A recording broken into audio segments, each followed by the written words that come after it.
ಎಲ್ರಿಗೂ ನಮಸ್ಕಾರ. ಇವತ್ತು ನಾನು ಪ್ರಕೃತಿ ಪ್ರೇಮಿಗಳ ಸ್ವರ್ಗ ಎಂದೇ ಕರೆಯಲ್ಪಡುವ ಕೇರಳದಲ್ಲಿರುವಂತಹ ಕಣ್ಣೂರಿಗೆ 3 ದಿನಗಳ ಟ್ರಿಪ್ ಪ್ಲಾನ್ ಅನ್ನು ತಿಳಿಸ್ಕೊಡ್ತಾ ಇದ್ದೀನಿ. ಕಣ್ಣೂರಿನಲ್ಲಂತೂ ನೈಸರ್ಗಿಕ ಸೌಂದರ್ಯ, ಶ್ರೀಮಂತ ಸಾಂಸ್ಕೃತಿಕ ಪರಂಪರೆ, ಅದ್ಭುತವಾದ ಕಡಲ ತೀರಗಳು, ಬೆರಗುಗೊಳಿಸುವ ಜಲಪಾತಗಳು ಹಾಗೆ ಮೂಕವಿಸ್ಮಿತರನ್ನಾಗಿಸುವ ವ್ಯೂ ಪಾಯಿಂಟ್ಗಳನ್ನೆಲ್ಲ ಕಾಣಬಹುದು. ಕೇರಳದ ಕಣ್ಣೂರಿನ ಬಗ್ಗೆ ಸಾಕಷ್ಟು ಜನರಿಗೆ ಗೊತ್ತಿರೋದಿಲ್ಲ. ಇಲ್ಲಿ ಸಾಕಷ್ಟು ಜಾಗಗಳಿಲ್ಲ, ಇಲ್ಲಿ ಹೋದ್ರೆ ಎಂಜಾಯ್ ಮಾಡ್ಲಿಕ್ಕೆ ಆಗೋದಿಲ್ಲ ಅಂತ ಅನ್ಕೊಂಡಿರ್ತಾರೆ. ಆದ್ರೆ ಕಣ್ಣೂರಲ್ಲಿ ಸಾಕಷ್ಟು ಒಳ್ಳೊಳ್ಳೆ ಜಾಗಗಳು ಇದಾವೆ ಪ್ರವಾಸಿಗರಿಗೆ. ಇಲ್ಲಂತೂ ನೀವು ಜಲಪಾತಗಳು, ವ್ಯೂ ಪಾಯಿಂಟ್ಗಳು ಹಾಗೆ ಕಡಲ ತೀರಗಳನ್ನೆಲ್ಲ ಒಂದೇ ಊರಲ್ಲೇ ಕಾಣಬಹುದು. ಹಾಗಾದ್ರೆ ಇಲ್ಲಿ ಯಾವೆಲ್ಲ ಜಾಗಗಳನ್ನ ನಾವು ಎಕ್ಸ್ಪ್ಲೋರ್ ಮಾಡಬಹುದು ಅಂತ ನೋಡ್ತಾ ಹೋಗೋಣ ಬನ್ನಿ. ಕಣ್ಣೂರಿಗೆ ಬೆಂಗಳೂರಿಂದ 315 ಕಿಲೋಮೀಟರ್ಸ್ ಆಗುತ್ತೆ. ಇಲ್ಲಿಗೆ ನೀವು ನಿಮ್ಮ ಓನ್ ಟ್ರಾನ್ಸ್ಪೋರ್ಟೇಷನ್ಸ್ ಮೂಲಕ ರೀಚ್ ಆಗಬಹುದು. ನೀವೇನಾದ್ರೂ ಪಬ್ಲಿಕ್ ಟ್ರಾನ್ಸ್ಪೋರ್ಟೇಷನ್ ಅನ್ನ ಚೂಸ್ ಮಾಡ್ತಾ ಇದ್ದೀರಾ ಅಂದ್ರೆ ಬೆಂಗಳೂರಿನ ಯಶವಂತಪುರ ಜಂಕ್ಷನ್ ರೈಲ್ವೆ ಸ್ಟೇಷನ್ಗೆ ನೀವು ರೀಚ್ ಆಗಿ ಅಲ್ಲಿಂದ ನಿಮಗೆ ಡೈರೆಕ್ಟ್ ಟ್ರೈನ್ಗಳು ಹೋಗ್ತಾ ಇರ್ತವೆ ಕಣ್ಣೂರಿಗೆ. ಕಣ್ಣೂರು ಎಕ್ಸ್ಪ್ರೆಸ್ ಟ್ರೈನ್ ಅನ್ನ ನೀವು ಹತ್ಕೊಂಡ್ರೆ ನಿಮಗೆ ಡೈರೆಕ್ಟ್ ಸ್ಟಾಪ್ ಇರುತ್ತೆ ಕಣ್ಣೂರಲ್ಲಿ. ನೀವೇನಾದ್ರೂ ಟ್ರೈನ್ ಬರುವ ಸಮಯವನ್ನ ತಿಳ್ಕೊಳ್ಬೇಕು ಅಂತ ಇದ್ರೆ ನೀವು ಅದನ್ನ ಗೂಗಲ್ ಮ್ಯಾಪ್ಸ್ ಅಲ್ಲೇನೆ ಚೆಕ್ ಮಾಡ್ಕೊಳ್ಬಹುದು. ಅದನ್ನ ಹೇಗೆ ಚೆಕ್ ಮಾಡ್ಕೊಳ್ಳೋದು ಅಂತ ನಾನೊಂದು ವಿಡಿಯೋದಲ್ಲಿ ಹೇಳಿದ್ದೀನಿ. ಆ ವಿಡಿಯೋ ಲಿಂಕ್ನ ನಾನು ಡಿಸ್ಕ್ರಿಪ್ಷನ್ ಬಾಕ್ಸ್ ಅಲ್ಲಿ ಕೊಟ್ಟಿರ್ತೀನಿ. ಅದನ್ನ ಚೆಕ್ ಮಾಡಿ, ಆಗ ನಿಮಗೆ ಕಂಪ್ಲೀಟ್ ಇನ್ಫಾರ್ಮೇಶನ್ ಸಿಗುತ್ತೆ. ಟ್ರೈನ್ ಎಷ್ಟು ಗಂಟೆಗಿದೆ, ಹಾಗೆ ನೆಕ್ಸ್ಟ್ ಟ್ರೈನ್ಗಳು ಬರೋದಿದ್ರೆ ಅದು ಎಷ್ಟು ಗಂಟೆಗೆ ಬರ್ತಾವೆ ಅಂತ ಕೂಡ ನಾವು ಇಲ್ಲಿ ತಿಳ್ಕೊಳ್ಬಹುದು. ನೀವು ಆದಷ್ಟು ಕಣ್ಣೂರಿಗೆ ಡೈರೆಕ್ಟ್ ಟ್ರೈನ್ಗಳನ್ನೇ ಕ್ಯಾಚ್ ಮಾಡ್ಲಿಕ್ಕೆ ಟ್ರೈ ಮಾಡಿ, ಯಾಕಂದ್ರೆ ಆಗ ನಿಮಗೆ ಟೈಮ್ ಜಾಸ್ತಿ ಸೇವ್ ಆಗುತ್ತೆ. ಡೈರೆಕ್ಟ್ ಟ್ರೈನ್ಗಳು ಸಿಗ್ತಾ ಇಲ್ಲ ಅಂದ್ರೆ ನೀವು ಕೆಂಪೇಗೌಡ ರೈಲ್ವೆ ಸ್ಟೇಷನ್ ಇಂದ ಕೂಡ ಟ್ರೈನ್ಸ್ ಅನ್ನ ಬುಕ್ ಮಾಡ್ಕೊಳ್ಬಹುದು. ಕೊಚ್ಚುವೇಳಿ ಎಕ್ಸ್ಪ್ರೆಸ್ಗೆ ನೀವು ಅಲ್ಲಿಂದ ಬುಕ್ ಮಾಡ್ಕೊಂಡ್ರೆ ಅದು ಸೇಲಂ ಜಂಕ್ಷನ್ ಅಲ್ಲಿ ಸ್ಟಾಪ್ ಕೊಡುತ್ತೆ. ನಂತರ ಸೇಲಂ ಜಂಕ್ಷನ್ ಇಂದ ನೀವು ಮಂಗಳೂರು ಸೆಂಟ್ರಲ್ SF ಎಕ್ಸ್ಪ್ರೆಸ್ ನ ನೀವು ಬುಕ್ ಮಾಡ್ಕೊಳ್ಬೇಕಾಗುತ್ತೆ. ಅಲ್ಲಿಂದ ಅದು ಕಣ್ಣೂರಲ್ಲಿ ಸ್ಟಾಪ್ ಕೊಡುತ್ತೆ.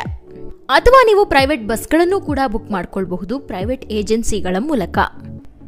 ಪಬ್ಲಿಕ್ ಟ್ರಾನ್ಸ್ಪೋರ್ಟೇಷನ್ ಅನ್ನು ಯೂಸ್ ಮಾಡಿಕೊಂಡು ನೀವು ಕಣ್ಣೂರನ್ನ ರೀಚ್ ಆಗಿದ್ರೆ ಕಣ್ಣೂರಿನ ಲೋಕಲ್ ಪ್ಲೇಸಸ್ ಅನ್ನ ನೀವು ಎಕ್ಸ್ಪ್ಲೋರ್ ಮಾಡಬೇಕು ಅಂದ್ರೆ ನಿಮಗೆ ಕಾರ್ ಅಥವಾ ಬೈಕು ರೆಂಟ್ಗೆ ಬೇಕೇ ಬೇಕಾಗುತ್ತೆ.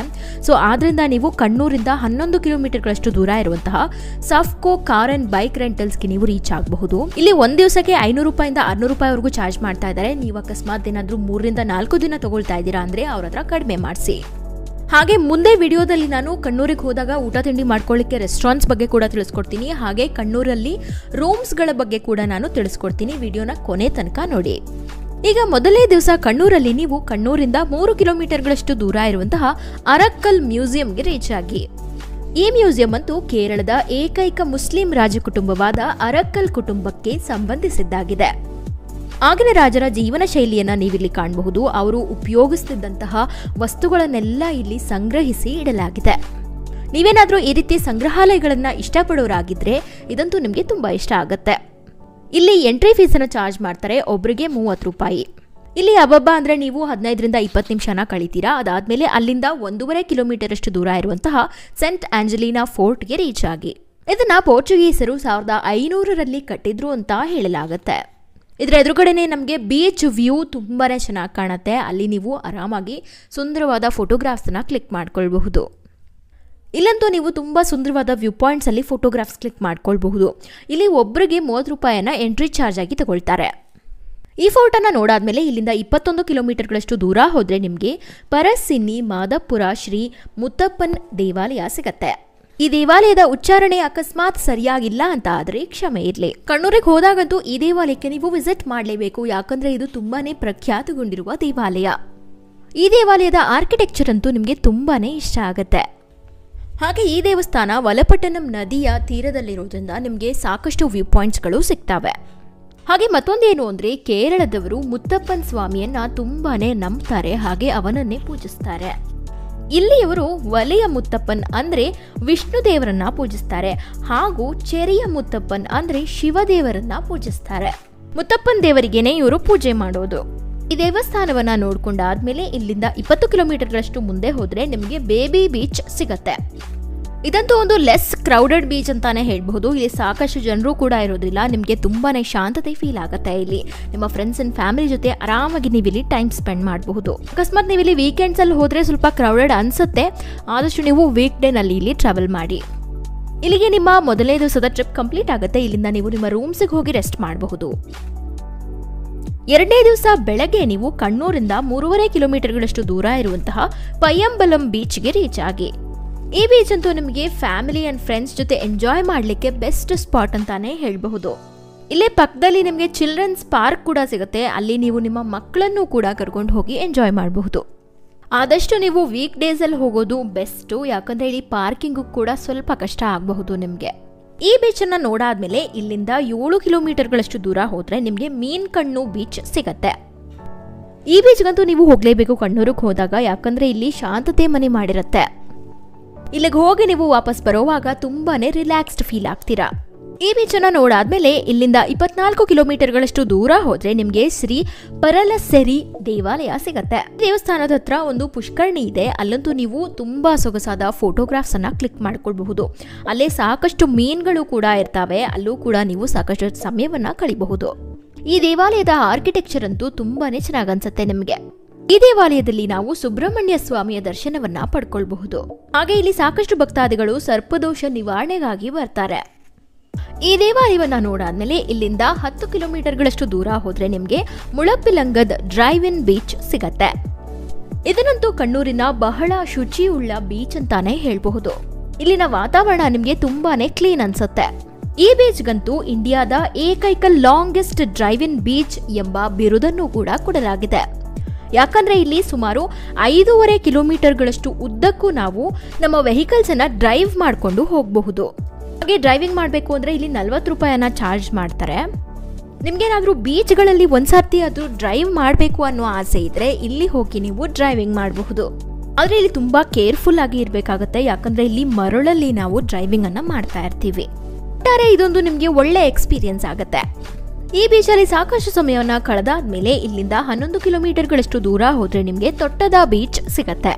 ಈ ಬೀಚ್ ಬಗ್ಗೆ ಕೂಡ ಸಾಕಷ್ಟು ಜನರಿಗೆ ಗೊತ್ತಿರೋದಿಲ್ಲ. ಇದೊಂದು ಗುಪ್ತರತ್ನ ಅಂತ ಹೇಳಿದ್ರೆ ತಪ್ಪಾಗೋದಿಲ್ಲ. ಇಲ್ಲಿ ಸಾಕಷ್ಟು ಜನರು ಕೂಡ ನಿಮಗೆ ಕಾಣಲು ಸಿಗೋದಿಲ್ಲ. ಆರಾಮಾಗಿ ನೀವು ನಿಮ್ಮ ಫ್ಯಾಮಿಲಿ ಅಂಡ್ ಫ್ರೆಂಡ್ಸ್ ಜೊತೆ ಟೈಮ್ ಸ್ಪೆಂಡ್ ಮಾಡಬಹುದು. ಈ ಬೀಚನ್ನು ನೋಡಾದ್ಮೇಲೆ ನಿಮಗೆ ಸಾಕಾಯಿತು, ಇನ್ನು ಟ್ರಾವೆಲಿಂಗ್ ಸಾಕು ಇವತ್ತಿಗೆ ಅಂತ ನಿಮಗೆ ಅನಿಸಿದ್ರೆ ನೀವು ನಿಮ್ಮ ರೂಮ್ಸಿಗೆ ಹೋಗಿ ರೆಸ್ಟ್ ಮಾಡಬಹುದು. ಅಥವಾ ಅಲ್ಲೇ ಲೋಕಲ್ ಆಗಿ ನೀವು ಕಣ್ಣೂರನ್ನು ಎಕ್ಸ್ಪ್ಲೋರ್ ಮಾಡಬಹುದು. ಅಥವಾ ತೊಟ್ಟದ ಬೀಚಿಂದ ನೀವು 6.5 ಕಿಲೋಮೀಟರ್ಗಳಷ್ಟು ದೂರ ಹೋದರೆ ಇಳಾರ ಬೀಚ್ ನಿಮಗೆ ಸಿಗುತ್ತೆ. ಈ ಬೀಚ್ ಅಂತೂ ಫೋಟೋ ಶೂಟ್ಸ್ಗೆ ತುಂಬಾ ಮಾಡಿಸಿದಂತಹ ಜಾಗ ಅಂತಾನೆ ಹೇಳಬಹುದು. ಯಾಕಂದರೆ ಇಲ್ಲಿನ ವಾತಾವರಣ ಅಷ್ಟು ಸುಂದರವಾಗಿ ಕಂಡುಬರುತ್ತೆ. ಹಾಗೆ ಇಲ್ಲಿ ಸನ್ಸೆಟ್ ಅಂತೂ ಹೇಳೋದೇ ಬೇಡ, ಅಷ್ಟು ಸುಂದರವಾಗಿ ಕಾಣಿಸುತ್ತೆ. ಇಲ್ಲಿಗೆ ನೀವು ನಿಮ್ಮ ಡೇಯನ್ನು ಎಂಡ್ ಮಾಡಬಹುದು ಸನ್ಸೆಟ್ಟನ್ನು ನೋಡೋದರ ಮೂಲಕ. 3ನೇ ದಿವಸ ಬೆಳಗ್ಗೆ ಕಣ್ಣೂರಿಂದ 27 ಕಿಲೋಮೀಟರ್ಗಳಷ್ಟು ದೂರ ಇರುವಂತಹ ಇಳಿಮಾಲ ವ್ಯೂ ಪಾಯಿಂಟ್ಗೆ ನೀವು ರೀಚ್ ಆಗಿ. ಇಲ್ಲಿಗೆ ಹೋದಾಗ ನೀವು ಬೀಚ್ ಮುಂದೆ ನಿಂತ್ಕೊಂಡು ಆರಾಮಾಗಿ ವ್ಯೂಸ್ ಅನ್ನ ಎಂಜಾಯ್ ಮಾಡಬಹುದು. ಎದುರುಗಡೆನೆ ನಿಮ್ಗೊಂದು ಬೆಟ್ಟನೂ ಕೂಡ ಕಾಣುತ್ತೆ. ಬೆಟ್ಟಗಳ ವ್ಯೂಸ್ ಹಾಗೆ ಬೀಚ್ ವ್ಯೂ ನಿಮ್ಗೆ ತುಂಬಾ ಚೆನ್ನಾಗಿ ಅನ್ಸುತ್ತೆ. ಈ ಬೀಚ್ ವ್ಯೂ ಪಾಯಿಂಟ್ ಅನ್ನ ನೀವು ನೋಡಾದ್ಮೇಲೆ ಇಲ್ಲಿಂದ 4.5 ಕಿಲೋಮೀಟರ್ಗಳಷ್ಟು ದೂರ ಹೋದ್ರೆ ನಿಮ್ಗೆ ಮಡಾಯಿ ಫೋರ್ಟ್ ಸಿಗತ್ತೆ. ಇಲ್ಲಿಂದ ಅಂತೂ ನಿಮಗೆ ವ್ಯೂ ಪಾಯಿಂಟ್ಸ್ ತುಂಬಾನೇ ಚೆನ್ನಾಗಿ ಕಾಣಿಸುತ್ತೆ. ಇಲ್ಲೇ ಒಂದು ಸಣ್ಣ ಕೊಳ ಕೂಡ ಇದೆ, ಅಲ್ಲಿ ನೀವು ಫೋಟೋಗ್ರಾಫ್ಸ್ ಅನ್ನ ಕ್ಲಿಕ್ ಮಾಡ್ಕೊಳ್ಬಹುದು.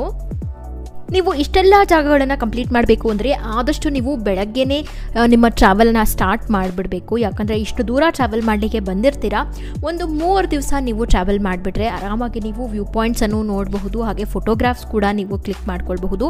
ನಿಮಗೆ ಒಳ್ಳೆ ಮೆಮೊರೀಸ್ ಕೂಡ ಲೈಫ್ ಟೈಮ್ಗೆ ಸಿಗುತ್ತೆ. ಸೊ ನೀವು ಮಡಾಯಿ ಫೋರ್ಟನ್ನು ನೋಡಾದ್ಮೇಲೆ ಅಲ್ಲಿಂದ 43 ಕಿಲೋಮೀಟರ್ಗಳಷ್ಟು ಮುಂದೆ ಹೋದರೆ ಪಲಕ್ಕಯಂ ತೊಟ್ಟು ಹಿಲ್ ಟಾಪ್ ಸಿಗತ್ತೆ. ಬೆಟ್ಟಗಳು, ಹಚ್ಚ ಹಸಿರು, ಪಕ್ಷಿಗಳ ಚಿಲಿಪಿಲಿ, ಹಾಗೆ ಅಲ್ಲಲ್ಲಿ ಒಂದಷ್ಟು ಪ್ರಾಣಿಗಳ ನೋಟ, ಇವನ್ನೆಲ್ಲ ನೀವು ಇಲ್ಲಿಗೆ ಹೋದಾಗ ಎಂಜಾಯ್ ಮಾಡಬಹುದು.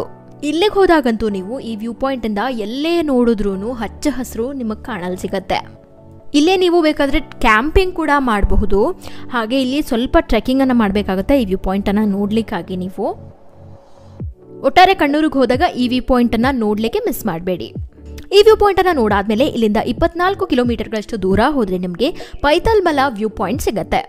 ಈ ವ್ಯೂ ಪಾಯಿಂಟ್ ಅಂತೂ ಕಣ್ಣೂರಲ್ಲಿರುವಂತಹ ಅತ್ಯಂತ ಅದ್ಭುತ ಮತ್ತು ಆಕರ್ಷಕವಾದ ವ್ಯೂ ಪಾಯಿಂಟ್ ಅಂತ ಹೇಳಿದ್ರೆ ತಪ್ಪಾಗೋದಿಲ್ಲ. ಈ ವ್ಯೂ ಪಾಯಿಂಟ್ಗೆ ಹೋಗ್ಲಿಕ್ಕೆ ನಿಮಗೆ ಸ್ವಲ್ಪ ಟ್ರೆಕ್ಕಿಂಗ್ ಅನ್ನ ಮಾಡಬೇಕಾಗುತ್ತೆ. ಇಲ್ಲಿ ಒಬ್ಬರಿಗೆ 60 ರೂಪಾಯಿನ ಚಾರ್ಜ್ ಮಾಡ್ತಾರೆ. ಹಾಗೆ ಮಕ್ಕಳನ್ನೇನಾದ್ರೂ ಕರ್ಕೊಂಡು ಹೋಗ್ತಾ ಇದ್ದೀರಾ ಅಂದ್ರೆ ಅವರಿಗೆ 20 ರೂಪಾಯಿನ ಚಾರ್ಜ್ ಮಾಡ್ತಾರೆ. ನೀವೇನಾದ್ರೂ DSLR ಗಳನ್ನ ತಗೊಂಡು ಹೋಗ್ತಾ ಇದ್ದೀರಾ ಅಂದ್ರೆ 150 ರೂಪಾಯಿನ ಚಾರ್ಜ್ ಮಾಡ್ತಾರೆ.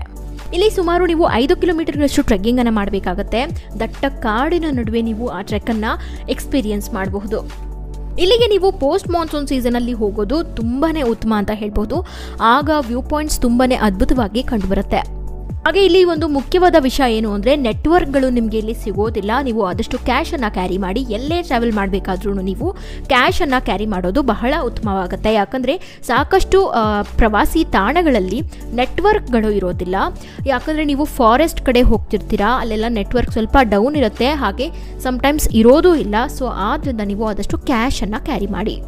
ಮತ್ತು ನೀವು ಇಲ್ಲಿಗೆ ಹೋದಾಗ ಊಟ ತಿಂಡಿ ಕೂಡ ನಿಮ್ಮದು ನೀವೇ ತೊಗೊಂಡು ಹೋಗಬೇಕಾಗತ್ತೆ. ಯಾಕಂದರೆ ಇಲ್ಲಿ ಫುಡ್ ಕೌಂಟರ್ಸ್ ಯಾವುದೂ ನಿಮಗೆ ಕಾಣಲಿಕ್ಕೆ ಸಿಗೋದಿಲ್ಲ. ಇದು ಬೆಳಗ್ಗೆ 9ಕ್ಕೆ ಓಪನ್ ಆಗುತ್ತೆ. ಹಾಗೆ ನೀವೇನಾದರೂ ಟ್ರೆಕ್ಕಿಂಗ್ ಮಾಡಬೇಕು ಅಂತ ಅಂದ್ಕೊಂಡಿದ್ರೆ 3 ಗಂಟೆ ಒಳಗಡೆ ನೀವು ಟಿಕೆಟ್ಸನ್ನು ತೊಗೊಂಡು ಟ್ರೆಕ್ಕಿಂಗನ್ನು ಸ್ಟಾರ್ಟ್ ಮಾಡಿಬಿಡಬೇಕು. ಯಾಕಂದರೆ 3 ಗಂಟೆ ಆದಮೇಲೆ ಅವರು ಟ್ರೆಕ್ಕಿಂಗನ್ನು ಸ್ಟಾರ್ಟ್ ಮಾಡಲಿಕ್ಕೆ ಬಿಡೋದಿಲ್ಲ. ಇದು ಕ್ಲೋಸ್ ಆಗೋದು 6 ಗಂಟೆಗೆ. ಅಕಸ್ಮಾತ್ ನೀವು ಟ್ರೆಕ್ಕಿಂಗ್ ಸಮಯಕ್ಕೆ ಹೋಗ್ಲಿಕ್ಕೆ ಆಗಲಿಲ್ಲ ಅಂದರೆ ನೀವು ಹೊರಗಡೆಯಿಂದಾನೇ ನಿಂತ್ಕೊಂಡು ವ್ಯೂ ಪಾಯಿಂಟ್ಸನ್ನು ಎಂಜಾಯ್ ಮಾಡಬಹುದು. ಹೊರಗಡೆಯಿಂದ ಕೂಡ ವ್ಯೂ ಪಾಯಿಂಟ್ಸ್ ತುಂಬಾ ಅದ್ಭುತವಾಗಿ. ಈ ವ್ಯೂ ಪಾಯಿಂಟನ್ನು ನೀವು ಎಂಜಾಯ್ ಮಾಡಾದ್ಮೇಲೆ ಇಲ್ಲಿಂದ 7 ಕಿಲೋಮೀಟರ್ಗಳಷ್ಟು ದೂರ ಹೋದರೆ ನಿಮಗೆ ಕಪ್ಪಿಮಾಲ ಜಲಪಾತ ಸಿಗತ್ತೆ. ಕಣ್ಣೂರಿಗೆ ಹೋದಾಗಂತೂ ನೀವು ಏನೇ ನೋಡಲಿಲ್ಲ ಅಂದರೂ ಈ ಜಲಪಾತವನ್ನಂತೂ ಕಣ್ಣು ತುಂಬಿಸ್ಕೊಳ್ಳೇಬೇಕು.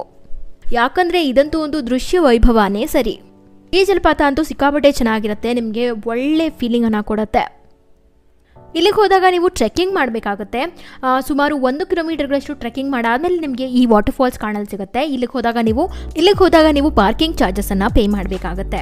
ಇಲ್ಲಿಗೆ ಟ್ರೆಕ್ಕಿಂಗ್ ಮಾಡಲಿಕ್ಕೆ ನೀವು ಹೋಗುವಾಗ ತುಂಬಾನೇ ಗ್ರಿಪ್ ಆಗಿರುವಂತಹ ಶೂಸ್ ಅನ್ನು ಧರಿಸೋದು ಬಹಳ ಮುಖ್ಯ. ಇದಂತೂ ಫೋಟೋಗ್ರಾಫಿಗೆ ಮಾಡಿಸಿದಂತಹ ಜಾಗ. ಅಷ್ಟು ಅದ್ಭುತವಾದ ಫೋಟೋಗ್ರಾಫ್ಸ್ ನಿಮ್ದಾಗತ್ತೆ ಇಲ್ಲಿಗೆ ಬಂದಾಗ. ಕಣ್ಣೂರಿಗೆ ಹೋದಾಗಂತೂ ನೀವು ಈ ಜಲಪಾತವನ್ನ ನೋಡದೆ ಹಿಂದಿರುಗಲೇಬಾರ್ದು. ಈ ಜಲಪಾತವನ್ನ ನೋಡಾದ್ಮೇಲೆ ಇಲ್ಲಿಂದ 17 ಕಿಲೋಮೀಟರ್ಗಳಷ್ಟು ದೂರ ಹೋದ್ರೆ ನಿಮ್ಗೆ ಚತಮಂಗಲಂ ಹಿಲ್ಸ್ ಸಿಗತ್ತೆ. ಇಲ್ಲಿ ನೀವು ಟ್ರಾವೆಲ್ ಮಾಡ್ತಾ ಇರುವಾಗೇನೆ ನಿಮ್ಗೆ ಸಾಕಷ್ಟು ವ್ಯೂ ಪಾಯಿಂಟ್ಸ್ ಕಾಣಲು ಸಿಗ್ತವೆ. ಒಟ್ಟಾರೆ ಒಂದು ಅದ್ಭುತವಾದ ವ್ಯೂ ಪಾಯಿಂಟ್ ಅಂತ ಹೇಳಬಹುದು ಕಣ್ಣೂರಲ್ಲಿ. ಇದೇ ನಿಮ್ಮ 3ನೇ ದಿವಸದ ಕೊನೆ ಸ್ಪಾಟ್ ಆಗಿರುತ್ತೆ. ನೀವು ಆದಷ್ಟು ಟೈಮನ್ನು ನೋಡ್ಕೊಂಡು ಹೋಗಿ. ನಿಮಗೆ ಟೈಮ್ ಇದೆ ಅಂತ ಆದರೆ ನೀವು ಇಲ್ಲಿಗೆ ರೀಚ್ ಆಗಬಹುದು, ಅಥವಾ ನೀವು ಟೈಮ್ ಆಗೋಗ್ತಾ ಇದೆ ಬೇಡ ಅಂತ ಆದರೆ ನೀವು ನಿಮ್ಮ ಮನೆಗಳಿಗೆ ಹಿಂದಿರುಗಬಹುದು. ನಾನು ಈಗಾಗಲೇ ನಿಮಗೆ ಹೇಳಿದ್ದೆ ರೂಮ್ಸ್ಗಳ ಬಗ್ಗೆ ತಿಳಿಸ್ಕೊಡ್ತೀನಿ ಅಂತ. ಕಣ್ಣೂರಿಂದ 1.5 ಕಿಲೋಮೀಟರ್ ಅಷ್ಟು ದೂರ ಇರುವಂತಹ ಹೋಟೆಲ್ ಮೆರಿಡಿಯನ್ ಪ್ಯಾಲೇಸ್ಗೆ ನೀವು ರೀಚ್ ಆಗಬಹುದು. ಇಲ್ಲಿ ಒಂದು ದಿವಸಕ್ಕೆ 1000 ರೂಪಾಯಿಂದ 1500 ರೂಪಾಯಿವರೆಗೂ ಚಾರ್ಜ್ ಮಾಡ್ತಾರೆ. ಮತ್ತೊಂದು ರೂಮ್ ಕಣ್ಣೂರಿಂದ 2.5 ಕಿಲೋಮೀಟರ್ಗಳಷ್ಟು ದೂರ ಇದೆ. ಇದರ ಹೆಸರು ಹೋಟೆಲ್ ಕಣ್ಣೂರು ಕ್ಯಾಪಿಟಲ್ ಅಂತ. ಇಲ್ಲಿ ಒಂದು ದಿವಸಕ್ಕೆ 800 ರೂಪಾಯಿಂದ 1200 ರೂಪಾಯಿವರೆಗೂ ಚಾರ್ಜ್ ಮಾಡ್ತಾರೆ. ಈಗ ಕಣ್ಣೂರಲ್ಲಿ ರೆಸ್ಟೋರೆಂಟ್ಸ್ ಅನ್ನ ನೋಡೋದಾದ್ರೆ ಕಣ್ಣೂರಿಂದ 2 ಕಿಲೋಮೀಟರ್ಗಳಷ್ಟು ದೂರ ಇರುವಂತಹ ಹೋಟೆಲ್ ಶ್ರೀ ವೈಷ್ಣವ್ಸ್ಗೆ ನೀವು ರೀಚ್ ಆಗಬಹುದು, ಅಥವಾ ಮತ್ತೊಂದು ಹೋಟೆಲ್ ಕಣ್ಣೂರಿಂದ 1.5 ಕಿಲೋಮೀಟರ್ ಅಷ್ಟು ದೂರ ಇರುವಂತಹ ಶ್ರೀ ಕೃಷ್ಣಾಸ್ಗೆ ನೀವು ರೀಚ್ ಆಗಬಹುದು. ಕೊನೆಯ ರೆಸ್ಟೋರೆಂಟ್ ಕಣ್ಣೂರಿಂದ 3 ಕಿಲೋಮೀಟರ್ಗಳಷ್ಟು ದೂರ ಇದೆ. ಇದರ ಹೆಸರು ರಸವತಿ ಅಥೆಂಟಿಕ್ ವೆಜ್ ಕ್ವಿಸೀನ್ ಅಂತ. ಸೊ ಇಲ್ಲಿಗೆ ನಿಮ್ಮ ಕಣ್ಣೂರಿನ 3 ದಿನಗಳ ಟ್ರಿಪ್ ಕಂಪ್ಲೀಟ್ ಆಗುತ್ತೆ. ಈ ವಿಡಿಯೋ ನಿಮಗೆ ಯೂಸ್ಫುಲ್ ಅಂತ ಅನಿಸಿದ್ರೆ ನಮ್ಮ ಚಾನಲ್ಗೆ ಈಗಲೇ ಸಬ್ಸ್ಕ್ರೈಬ್ ಆಗಿ. ಹಾಗೆ ಈ ವಿಡಿಯೋನ ನಿಮ್ಮ ಫ್ರೆಂಡ್ಸ್ ಆ್ಯಂಡ್ ಫ್ಯಾಮಿಲಿಗೆ ಶೇರ್ ಮಾಡಲಿಕ್ಕೆ ಮರಿಲೇಬೇಡಿ.